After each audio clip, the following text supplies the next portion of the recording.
session, we'll be empowered by somebody who would share his thoughts on influences on the regional food. We will have the corporate chef at Total Environment Hospitality, India and the US Bangalore joining us.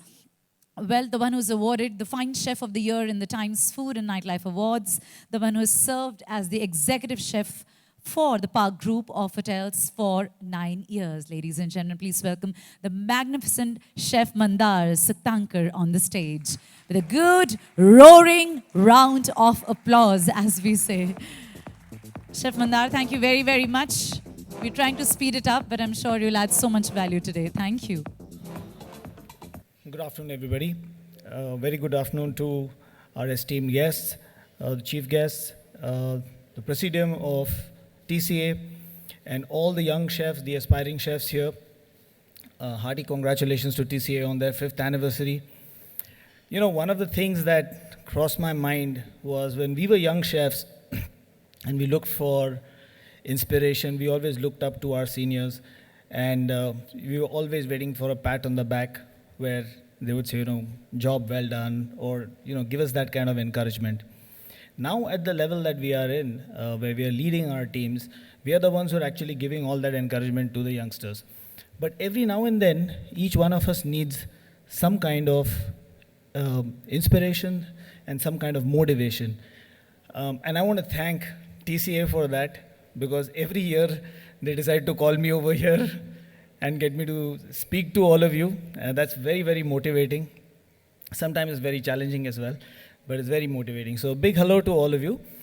I'm not going to be talking so much about the influence of regional cuisine, but I will take you through a presentation of our work with regional food that we have been doing at the Total Environment Hospitality. And so what I want to say is, so the regional heart. What is regional cuisine? When we actually ask that question to ourselves, it really depends on the perspective at which you're looking at it. If you're in an international environment, a region could be like a continent, or it could be a nation. If you're looking at a nation, a region could be a state. If you're looking at a state, the region could be a district. And if you're looking at a district, it could be even lesser than that. It could just be the food of a community or a hyperlocal cuisine that exists in that district. So technically, regional food can vary from an international perspective to a national perspective to a state perspective.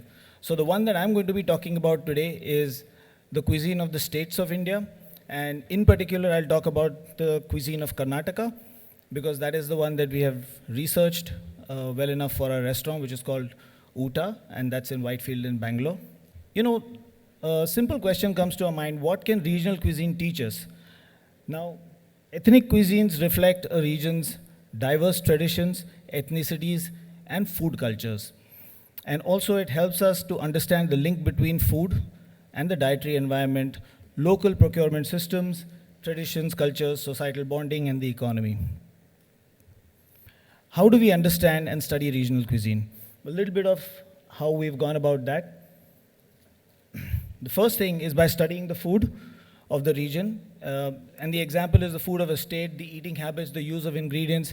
So if you look at it, we've been recently researching the food of Andhra Pradesh. And a few weeks back, I was in Rayalaseema, and I was cooking with the people over there. And I realized that the oil of choice is fresh groundnut oil. When I moved to Hyderabad and I cooked with people over here, the urban lot, they prefer to use sunflower oil. And if you go to other parts of the state, some of them prefer to use gingerly oil. So you see that even simple things like the oil and the kind of ingredients that they use, or for instance, the way they temper their food. Some of them temper the food at the beginning of the recipe, some of them temper the food at the end of the recipe. So example of understanding the food of the state is actually finding out these differences, these nuances, and understanding those and bringing those out. Also by studying the food of the communities. Now, there are so many communities that we explored when we were exploring the cuisine of Karnataka, which goes for Andhra as well. So cuisine of the Naidus, the Aryavaishyas, the Havyaks, the Gaud Saraswat Brahmins, the Chitpavan Brahmins, Rajus, just to name a few. By tasting and understanding popular and rare food, in doing that, we need to actually visit places which are known for their culinary prowess and understand the kind of food that people like to eat. Also, when we do that, when we travel to these places, we realize that there are some hidden recipes, there are some hidden dishes which people are not aware of, and we try to bring that to the fore. And by understanding the food of the upper class and the common man, there is a huge difference, and I've been observing that throughout my research journey, that use of ingredients change. So when you're cooking in, say, poor homes, they are more restricted to what they can find, to what is easy to get and to work with. When you're cooking in affluent homes, you realize that half of the stuff comes from their own farms because they have farms to begin with. So that sort of tells you the socio-economic divide also. What is the research methodology that we use? So to begin with, we first list a circuit. When you take a state, like for instance, if you were doing Karnataka, we divide Karnataka into 5 major regions. So you have North Karnataka, South Karnataka, or Northern Canara, South Canara. You have the coastal part, then you have the central, and then you have what is called Hyderabad Karnataka, which has now been rechristened as Kalyan Karnataka. So we split that into 5 different regions. We picked up the main towns which are known for their food, and we visited those towns and found communities living there to explore the food with. You research the cuisine by extensive interviews and conversation. Typically, when a challenge of researching cuisine comes up, the first thing is, where do I go? Who do I ask? Who do I speak to? So out comes the phone book, and you start pulling out names of everybody you know in that state, and you start making calls to them, and you find out, if they can help you with it. A lot of you sitting in this room right now have been very, very instrumental in helping us with the research that is going on currently. And that's how you sort of build your links and move forward with the research. Of course, then you identify the dishes, the communities, the specialities of the regions. Then you flag the dishes according to their areas, so you know that which dish comes from where. You identify experts, families and communities. You meet with them, you cook with them, you learn from them. You travel and visit and document this entire experience. I think one of the most important ways of us learning has been meeting people, cooking with them, understanding why they do what they do, and how that is relevant to the cuisine. Then, of course, we then document and record these recipes, and we cook alongside the experts. We note the specialities of the region and the ingredients of the region. We meticulously trial the dishes. Trialing takes a long, long time because what you have eaten in a certain specific area, when you come back to your home base and you try to cook it, sometimes the difference is just in the ingredients, just the chili itself. Like what we cooked in Chittoor or we cooked in Tirupati, when you come and cook that in Bangalore, it's not going to taste the same because the chilies are different. The entire karam, the podis that are used are very different. And then if you want to really, really bring out the food of that region, you have to make the effort of getting the ingredients from that region as well. In French gastronomy, that's called terroir. Terroir is very important because whatever grows in a certain place has got certain characteristics, and those characteristics need to be, mollycoddled and brought onto the dish. And that is something very important when you're recording these recipes and understanding the specialities of the region and doing your trials. Of course, then we identify the areas of improvement, and then we create the final menu. Moving on to how do you get to know these people better? When you know the people who are going to help you with the cuisine, how do you get to know them better? You go to their homes and experience their hospitality. We have been extremely fortunate that wherever we've gone, whichever part of the state, whether it's in Andhra Pradesh or in Karnataka, people have been very, very welcoming. Like just random people, someone you just spoke to over the phone yesterday, they open the doors to their homes, they call you in, they literally set up like a big spread for you because they want you to taste everything. They're so encouraging, they're so warm and welcoming, they want you to try everything that their cuisine has to offer. Sometimes it can get very difficult because I know eating and tasting is a sport. I know many of you may not agree with that, but trust me, when you actually get down to doing it, you'll realize that there's only this much that you can eat in a day. You cannot just keep on eating all the time. And during the research trip, one of the sayings that are very popular within our research group is, "हम पेट पे कफन बांध के चलते हैं."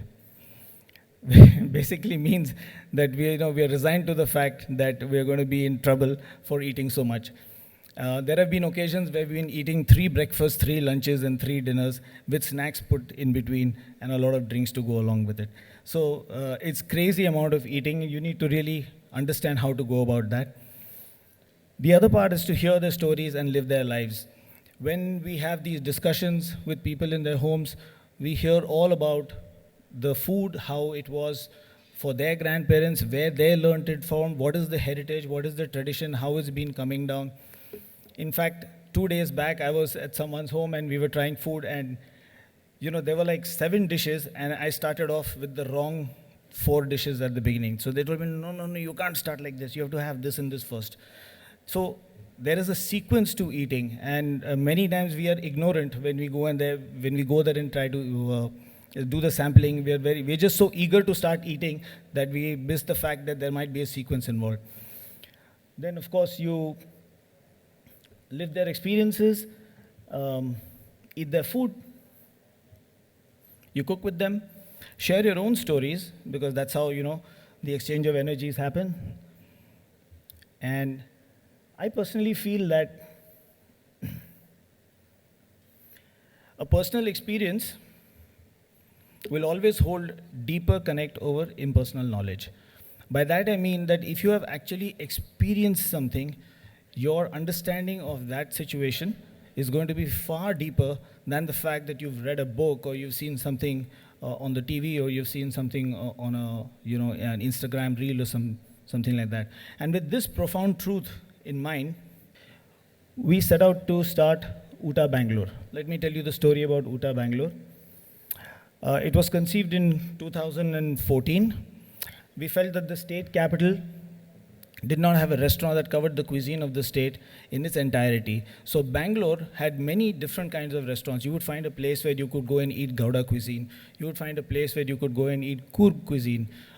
You could find a place where you could eat some typical Khanavali food from the north of Karnataka. But you would not get all of Karnataka under one roof.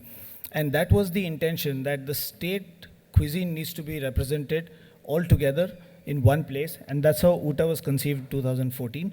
It was a journey that covered over 2,000 kilometers all over Karnataka. We had 10 food circuits that we had made and followed. There was 100 days of travel over 2.5 years, a year of rigorous trials, and that's how Uta was launched in 2017. Just to share with you, this was our research team. So we had the food writers, Priya and Anurag.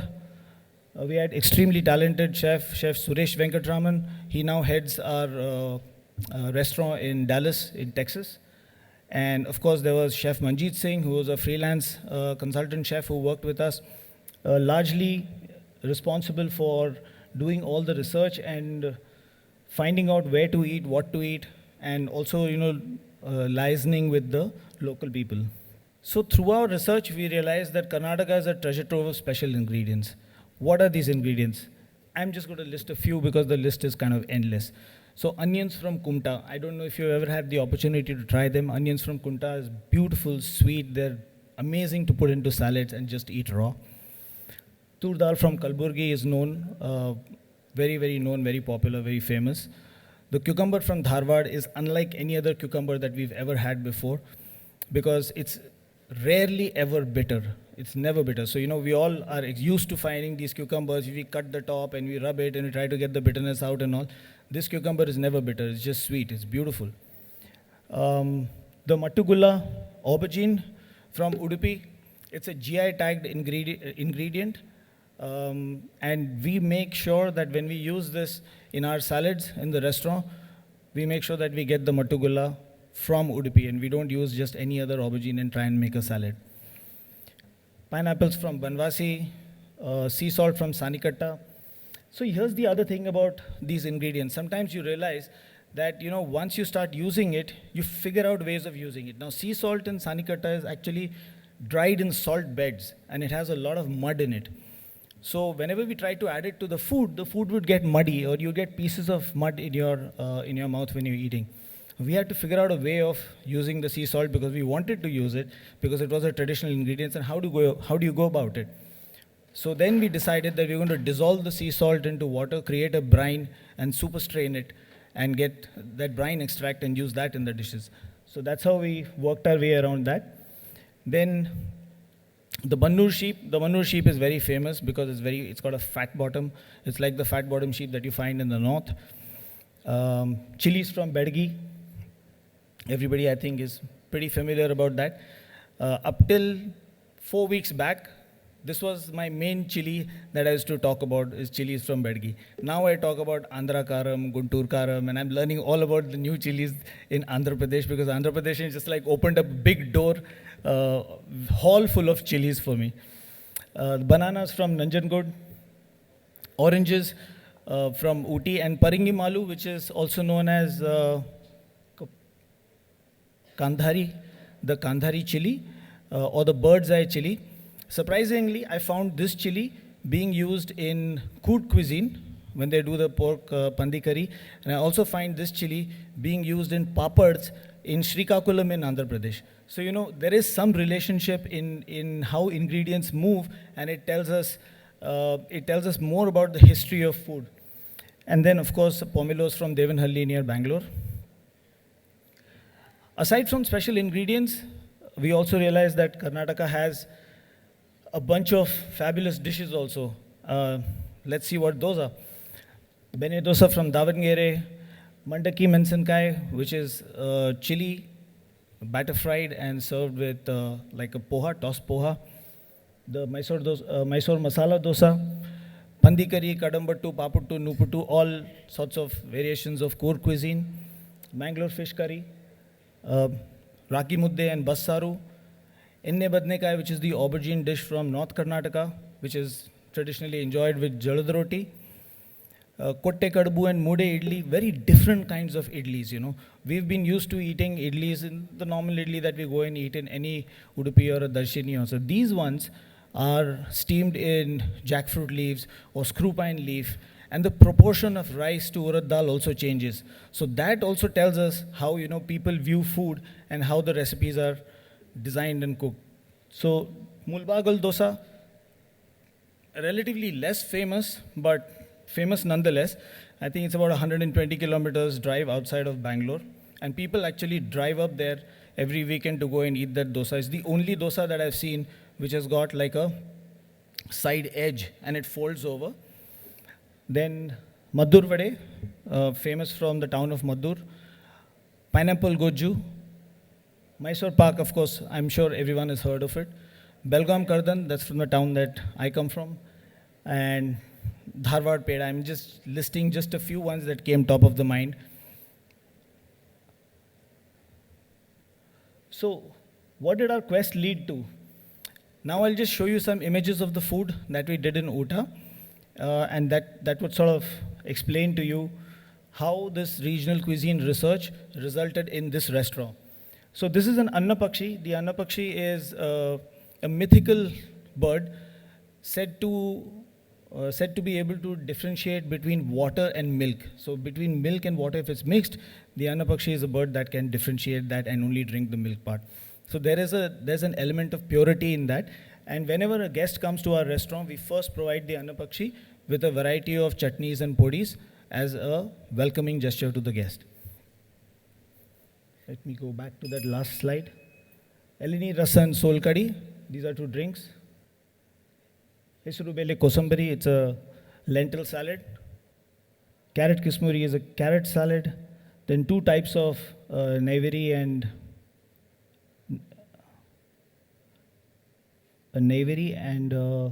Kadbu. Now this is what I wanted to actually show you, and I'll take a second to talk about this. This is very interesting. The first two images that you see on the left-hand side is the Anjal fish fry as we saw it in Mangalore. So you see, when you go and sit in the restaurant, someone comes with a big plate of fried fish and they just slide it onto your plate, and they just keep feeding you with that fried fish throughout the time that you want it, till the time you actually refuse. You can see the color difference, and this is not just camera tricks, but you can see the color difference of the fried crust that is there on the fish in the first two ones, and then you see the last one, which is the one that we make in the restaurant. So that's brighter because obviously we realize that some part of that cooking needs technical inputs, and we need to be mindful about how much frying we are going to do, because if you over fry it, then it starts getting a little bitter. Similarly, this is another dish. This is a Saudi dish called khara boti. Khara boti, when we tasted it at source, was basically hacked up mutton, cooked with in its own fat with ghee, a little bit of haldi and rock salt and green chili. Pretty simple dish, but not good to look at. So we took the liberty of changing the presentation of that and used lamb shanks instead. Then the next dish is, of course, the popular one. This is a chicken ghee roast with neer dosa. This is a berke bille dosa. Some snacks. I'll take 2 more minutes. Pineapple goju. The pineapple is very famous from Banwasi. The enne badne gai. Desserts. Gasgase paisa, that is done with poppy seeds. Halu paisa, done with turmeric leaf. And it's the food that, just like a composite shot of the food in Uta, Bangalore. So regional food is rising one dish at a time. You can see Patti Vidu in Chennai is digging out recipes from a Tamilian grandmother's kitchen. Mrs. Mayappan is curated Chettinad cuisine at the Bangala in Karaikudi. CJH Group is researching Chola Nadu cuisine. Chef Reggie Matthew has done a lot of research for his restaurant Kapachaka Kandhari, where he showcases the food of Kerala. ITC lays a lot of emphasis on regional flavors, be it the Nizami cuisine at Dampukt or Dampukt Begum at ITC Kohinoor, Kongu Nadu cuisine at ITC Welcome Hotel, and ITC Royal Bengal in Kolkata. They have researched lesser known Sheherwali cuisine of the Jain Oswal community. Bombay Canteen and O Pedro have also been at the forefront of doing this research. I have one chef guru sitting here who's best at doing research, and any one of you ever wants to meet a walking, talking encyclopedia on food, please make your way and meet Chef Chalpati Rao.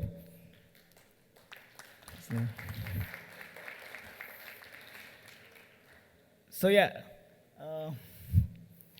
even now when I hear the words regional or research, my ears stand up like a police dog when he hears cocaine, because that is something that I really love doing. And a small bit of advice for all the youngsters who are here today: don't miss the chance to learn about our great traditional food. Learn all that you can. Use your knowledge of the culinary arts to enhance your work. Elevate the cuisine wherever possible. I mean, as long as you're not messing around with the flavors and you're genuinely trying to represent the flavors, that is fine. But you do work on some elevation, because I think a lot of our regional food can use a little bit of elevation. Champion the regional cause of the ingredients and the farmers. Learn with humility and respect, and spread the joy. So, with that, I would like to end this presentation. Thank you once again for being a patient audience. Thank you, Chef Mandaar. We'll request you to please take the center stage and invite Chef Ramesh Reddy, Executive Member, Telangana Chefs Association, to please come forward and help us in extending our little token of appreciation to Chef Mandaar. Chef Mandaar, thank you so much. With such a lovely note, you wrapped it up, but more than that, I think the panoramic variety that India offers as a country in terms of food is incomplete without the regional influence. So thank you so much for reiterating, reinforcing our love for the regional influence and how we should go navigating about it. Thank you very much, Chef.